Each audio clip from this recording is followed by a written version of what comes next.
we're trying to do the things that we need to do to strengthen America.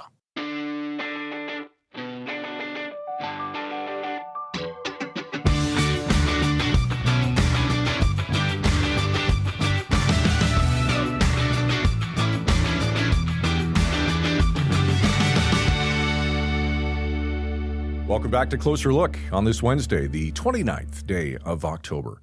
I'm Scott Sexsmith. Frisco still off on assignment today. Coming up on tonight's show, more fallout from Doug Ford's anti-tariff ads, including a reported expletive-filled tirade from the U.S. ambassador to Canada. By now, you've no doubt heard about Ford's 60-second commercial featuring the voice of former U.S. President Ronald Reagan discussing the dangers of protectionism. The ad ran on U.S. networks during the first weekend of the World Series and so angered President Donald Trump that he immediately called off all trade talks with Canada and threatened to add another 10% tariff to Canadian goods coming over the border. Ford agreed to pull the commercial after Game 2 of the series, but he certainly didn't back down to the president. In fact, he doubled down, calling it the most successful ad in the history of North America. Now, at last count, the spot has garnered billions of impressions over the past week through earned media such as news coverage and social media. But today, reports emerging about a fiery exchange between U.S. Ambassador Pete Hoekstra and David Paterson, Ontario's representative in Washington. The reports say Hoekstra confronted Paterson at the annual Canadian-American Business Council Gala at the National Gallery of Canada and blasted him over the Ford government's commercial. According to the Globe and Mail, the ambassador was overheard saying Canada was close to a tariff deal on steel, aluminum, and energy, and that Ford had scuttled that goodwill. Ford, by the way, has called on Hoekstra to apologize to Paterson, calling his rant absolutely unacceptable and unbecoming of an ambassador. Speaking to reporters earlier today, the premier actually spoke directly to Hoekstra, who was a former longtime senator from Michigan, saying the following: "Come on, Pete, you've been around from before Moses. Call the guy up and apologize. Let's start getting back on track." You might remember the ambassador was a guest on Closer Look just last month. In a wide-ranging conversation, he shared some thoughts about Doug Ford and why Canadians should be happy that we have the best trade deal with the U.S. of any country in the world. Amid all of today's headlines, it's a perfect time to revisit the highlights of that interview. Here is Pete Hoekstra, Donald Trump's ambassador to Canada. I don't want to turn the conversation sour right away, but I'm sure you've been asked a lot about the 51st state comments from other Canadians that you've met in the time you've done this job. Where did that come from then? And have we passed that discussion? I am. I've told people I don't talk about it, so I'm not really going to talk about it with you either, other than, saying, when you're working for Donald Trump, okay, and you can see the urgency with which this president has been moving through the first, half year of his presidency. We need to get to results. The results and the mandate have been clearly laid out for us as diplomats around the world. We need to, do everything that we can to improve the prosperity of the American people, prosperity of our allies, but the focus as an American diplomat is the prosperity for America, safety for Americans, and our security. And so those are the things that I am focused on. I ask myself the question, if we're talking about the 51st state, am I improving the prosperity of Americans or Canadians? Am I improving the safety or security of either one of our countries? The answer is no. So thanks. You guys can talk about it tomorrow for 20 minutes if you'd like, about how, that American ambassador was really evasive on that issue.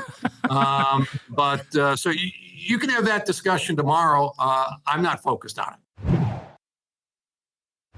We recognize that there's an ecosystem that is developed because of, continuing improvements in trade relationships that have tied our borders together. You're from Ontario. I'm from Michigan. We've got we not only have trade between the U.S. and Ontario and Canada, we have an ecosystem, especially like in automotive, right?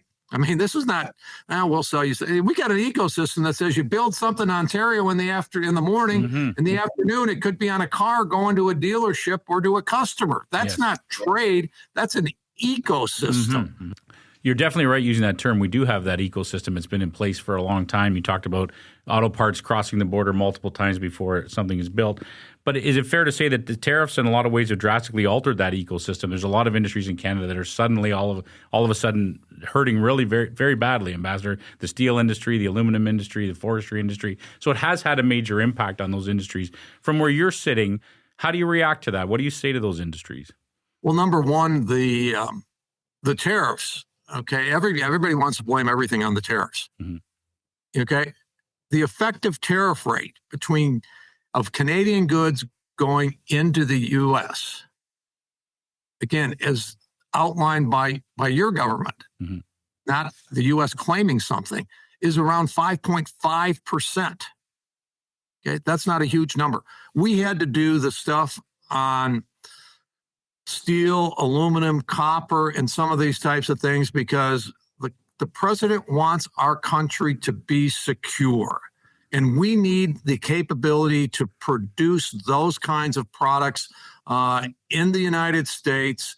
There have been opportunities to negotiate that and move that forward the Canadian government right now is talking about, maybe we can get smaller sector agreements on those things. But again, for those 4 or 5 items that fall under what we call Section 232 in American law, those tariffs have been put in place on every country in the world because we think we made some not so bright decisions in terms of how we would develop and make sure that we maintain those industries. I don't know if you've seen our Ontario Premier Doug Ford is very vocal about speaking out against some of the moves by the Trump administration, has talked openly about wanting to sit down with President Trump. Have you ever had a chance to meet with Doug Ford? Oh, absolutely. Yes. I mean, Doug's a great guy. He gave me one of your slightly odd-shaped Canadian footballs. Okay. And no, we had he brought in a couple of the parliamentarians that serve in the provincial parliament, Dutch heritage from around the Niagara region. They brought me some Dutch pastries. Diane and I loved it. So no, I've had the opportunity to talk with Doug, and of course, I mean it being part of the Trump administration. It's kind of like. I watch what happens in the media. I watch what Doug says, as does the Trump administration. And they're a very media savvy bunch. I was wondering if he brought you a bottle of Crown Royal, but I won't ask you that. Can you tell us any more details about your meeting with Premier Ford? Did anything come out of it? Was anything accomplished from your meetings with him?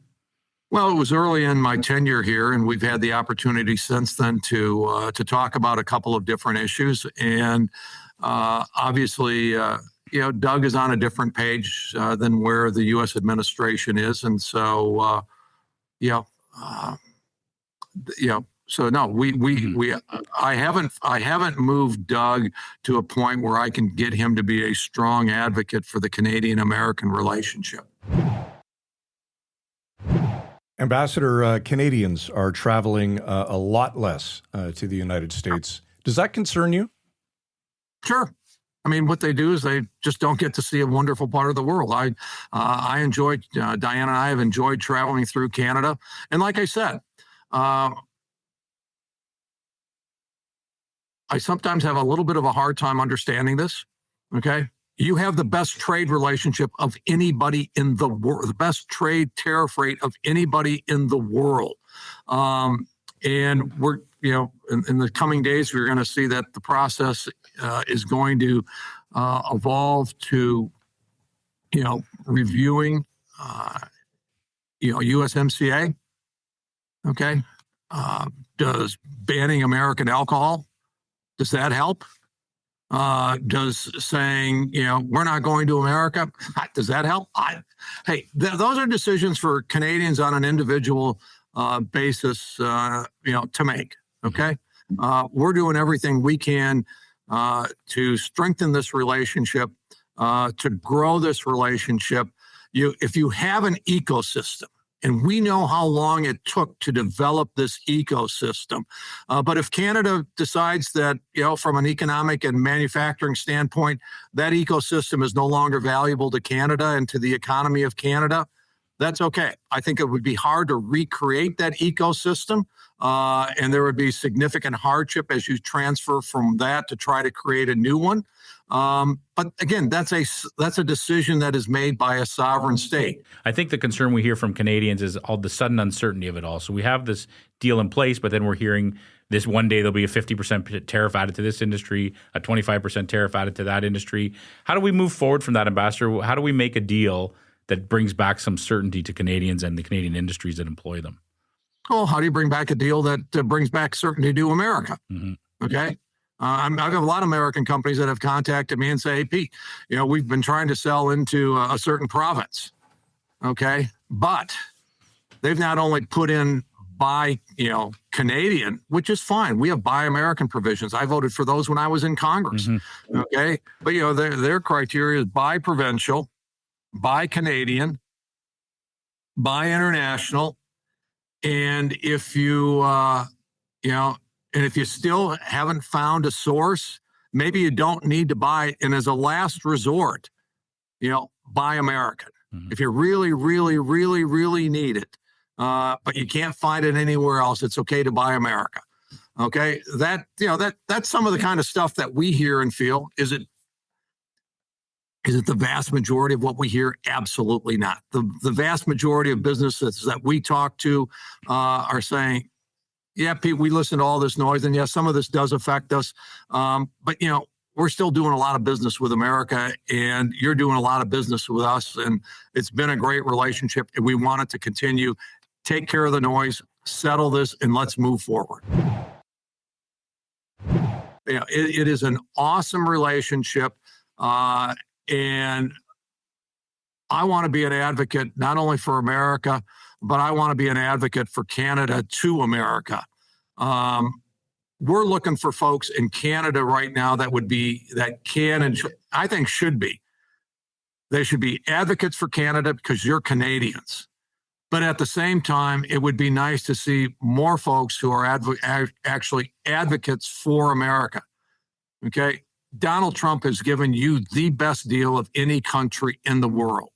We have the framework and the opportunity to not only take a great relationship and make it much better. Okay. But again, I think that's true. That's what we would like to see. Whether that's what Canada wants or not, that's for your political leaders to decide. Being anti-American, I might as well get in trouble, right? We want to create a little bit of news today, okay? Otherwise, it'll be why should we watch these guys? They never make any news. I'm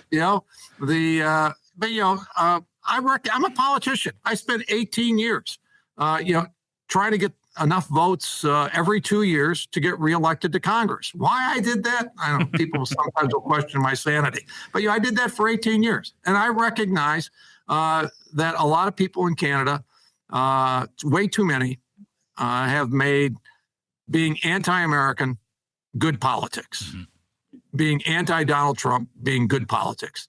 The only thing that I would lay out there for people to consider, when I ran for office, we always said good politics is good policy. Mm-hmm.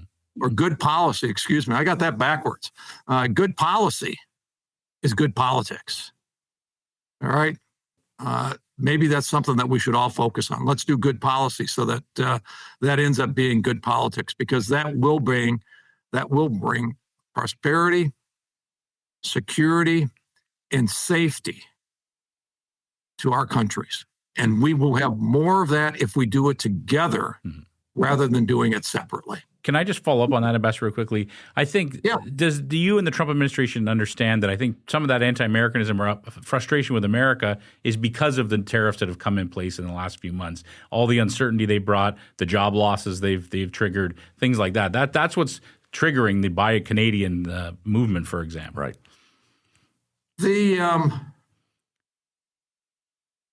No. you've got the best trade deal. Okay.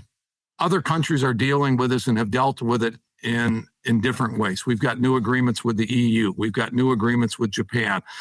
We've got new agreements with South Korea. We've got the EU. We got the UK. We've worked through that.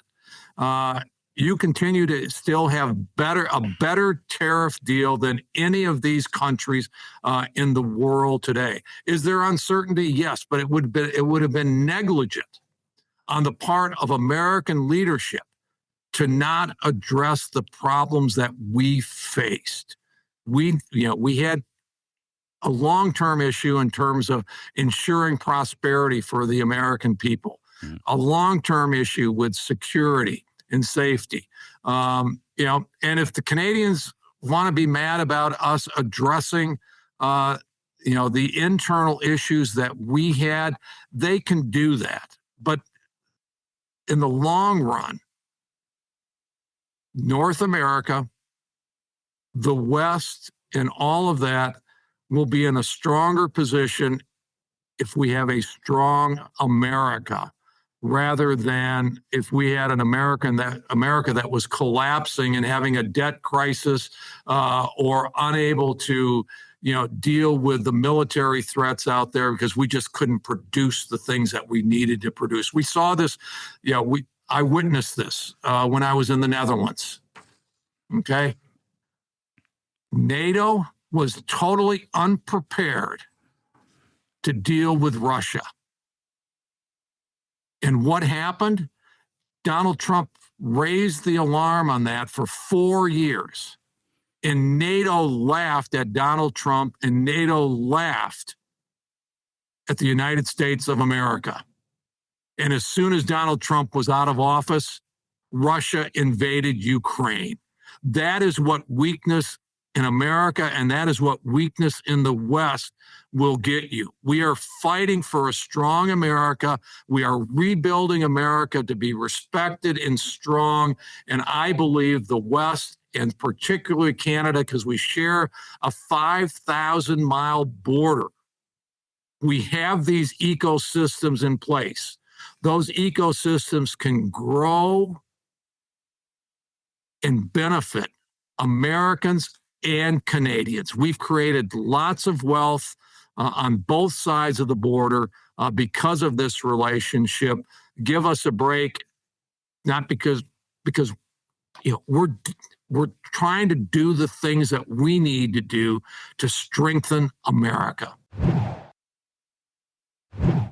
That's all for a closer look on this Wednesday evening. Be sure to follow us on social media. Subscribe for free to our emails at closerlookpodcast.ca or flip us a note anytime at closerlook@villagemedia.ca. We'd love to hear from you. Don't forget the Jays and Dodgers playing Game 5 in the World Series in less than an hour from now. The series currently tied at 2 games apiece. You can catch the action on Sportsnet. Tonight's show produced, as always, by Derek Turner. I'm Scott Sexsmith. Thanks for watching. We'll see you tomorrow night at 7 right here on Closer Look. Frisco and Scott's Wardrobe provided in part by Moores, Sault Ste. Marie.